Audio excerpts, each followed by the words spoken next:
Today we are going to be making some low-calorie brownies. Now these aren't just your everyday low-calorie, fiber one brownies. These are ridiculous brownies. So ridiculous brownies, not my recipe at all. It's actually from an Instagram page I follow, which I'll link below. Local98, I believe their page is called. But they have a lot of really good recipes, and this one is my favorite, and a lot of people online would agree. It's super good, super low in calories, it's got a little protein, but you wouldn't even know it's healthy. So we're gonna go ahead and make that today.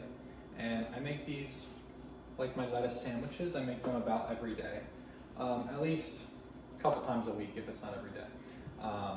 But yeah, they're really delicioso. So let's jump right into it. So these are all of our ingredients, as you can see. First things first, we will start with the oat fiber. This recipe calls for flour, but you can substitute oat fiber to have a lower calorie option. We will also have the Coke Zero here for you, which you'll see how that comes into play. We also have a chocolate protein powder. In this case, mine is a casein protein. We have baking powder, doesn't matter which brand. Here we have our sugar substitute. This is Swerve. It's one of my favorites. As you can see, 0 calories, very nice. And then we have our Hershey Cocoa, special dark chocolate. This one's my favorite. It's the good stuff. We have a little sea salt and just some vegetable spray. But this is everything you'll need to make the ridiculous brownies. So here we have our bowl, and I'm gonna go in with the cocoa powder. As you can see, I'm going slowly so I can make sure my measurements are precise.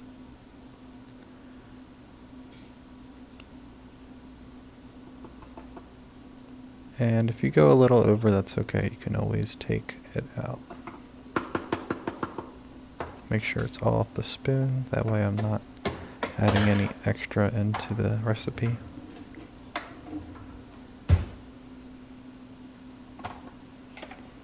Then I'm going to go in with the oat fiber. I got a clean spoon, that way I don't contaminate it. The oat fiber is very light.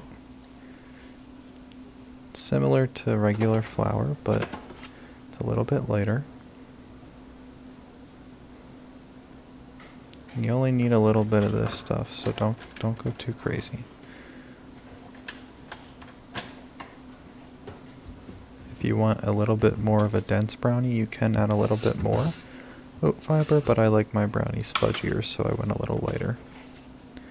Here I'm going in with my chocolate protein powder.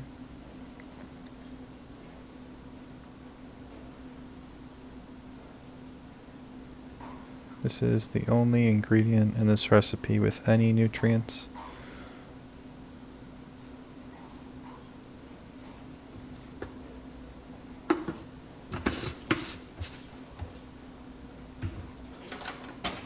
Now we go in with our sugar substitute. I like Swerve. I think it's really good for baking products over Splenda. And you are going to need a lot of this. Now the original recipe does call for quite a bit. I believe it's 45 grams. I find that to be a little too sweet personally, so I did about 30. This kind of just gives it enough sweetness, but not too much where it's overbearing.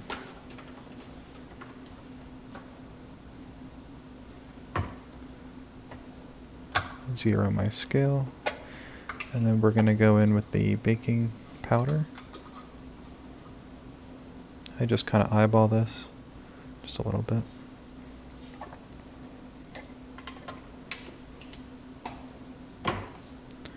And this is optional, but I like to add a dash of salt.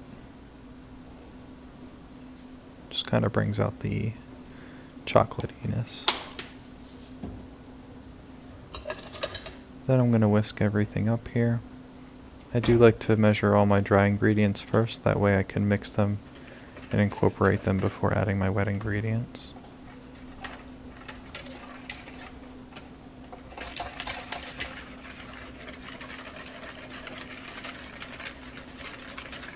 Don't worry about being too exact, just make sure everything is incorporated evenly.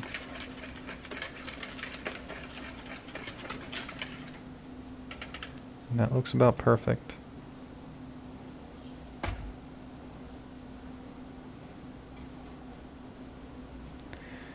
Alright, here we go with the Coke Zero.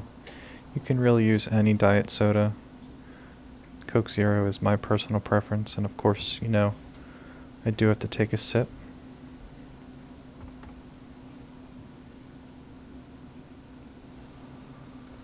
Just be really careful with this step, because you can go overboard a little too quick, and you cannot take the liquid out. So, it's much better to go slow.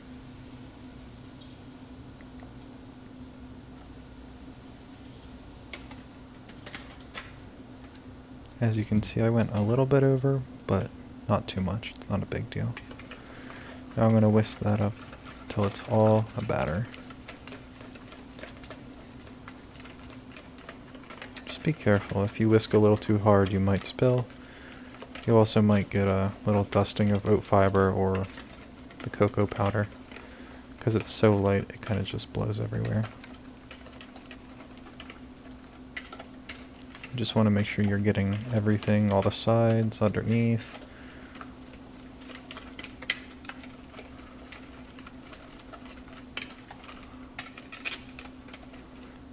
And that looks about perfect for me. At this point you can lick the spatula if you'd like. I'm actually going to go in here with the spatula just to make sure the sides are extra good.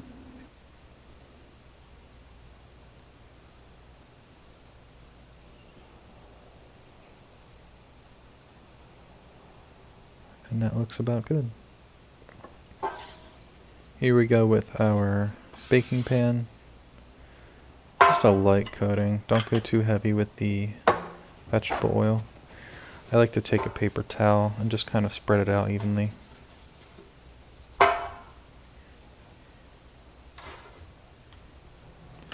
Then you can go in with your batter.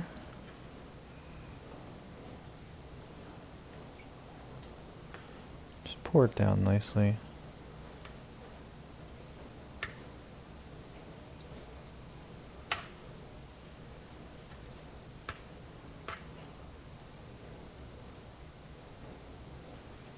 Try to get as much as you can out of the bowl.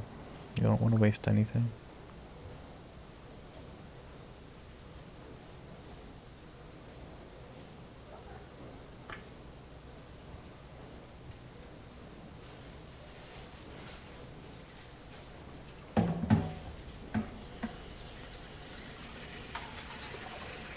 Right, and then I just like to spread it throughout the pan evenly. That's about it. So here we go in the oven, center of the oven. Make sure the temperature is correct, and set your timer. Time may vary. Recipe does call from 20 to 30 minutes, and I find that 25 is perfect for me. Makes them a little bit more fudgy. Alright, timer off. Oven mitts for safety, and they look perfect. Now they're going to look a little interesting, don't worry. This is how they're supposed to look. And the key here is to let them sit for a little bit. The reason we do that is so they can finish cooking and it won't stick to the bottom as much. So once they've cooled down, I like to top them off with some whipped cream. Did about 20 grams of fat-free whipped cream. And I'm going to go in with some fruit. This is all optional. You really don't need the toppings. It just for me, works really well with the chocolate. And that's it, everybody. These are the ridiculous brownies. They're very low in calorie and they're delicious, so please give them a try. You can see how fudgy they are. If you like them cakier, you can add a little bit more flour or oat fiber. And you can also bake them a little bit longer if you'd like. But this is perfect for me. Go ahead and give them a taste here. Perfect bite. And that's it. Thank you everybody for watching. And here are the macros. They came out to 100 calories. I did not add the fruit. Fruit was probably about 35 calories in total. So for me it was about 135 calories for everything.